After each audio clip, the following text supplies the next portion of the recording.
Good morning, everyone. On this Monday in the 8th week in Ordinary Time, we will have just a brief time just before we start Lent in the first letter of St. Peter.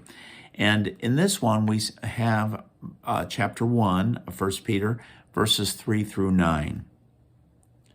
Blessed be the God and Father of our Lord Jesus Christ, who in his great mercy gave us a new birth to a living hope through the resurrection of Jesus Christ from the dead, to an inheritance that is imperishable, undefiled, and unfading, kept in heaven for you who by the power of God are safeguarded through faith, to a salvation that is ready to be revealed in the final time.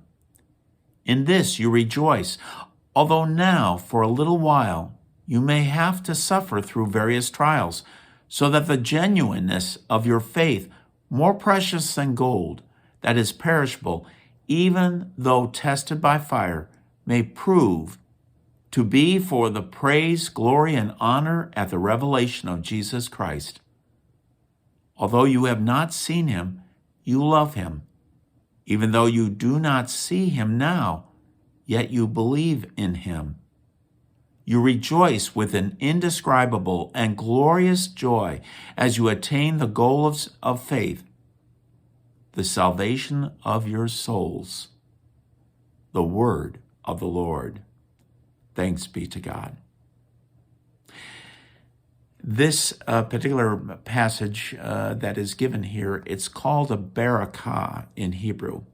It's a blessing, and we have here an example of it, but there's also another one in the book of Ephesians where Apostle Paul has it in chapter 1, verses 3 through 14, and it's one single sentence.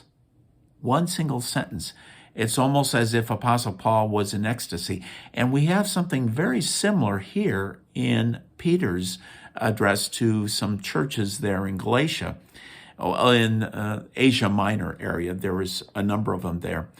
And it was obviously sent on a circuit to several different churches by a carrier from Rome. And he begins after that address to them with this important Berakah.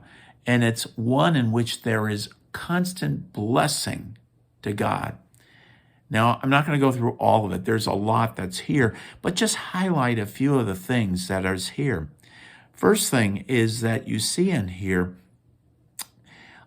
you see that blessed be the God and Father of our Lord Jesus Christ, who in his great mercy has, number one, gave us a new birth to a living hope through the resurrection of Jesus Christ from the dead.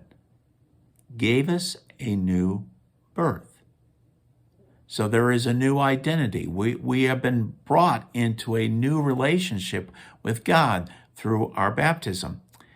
And then it goes on to say the second thing, to an inheritance that is imperishable, undefiled, and unfading.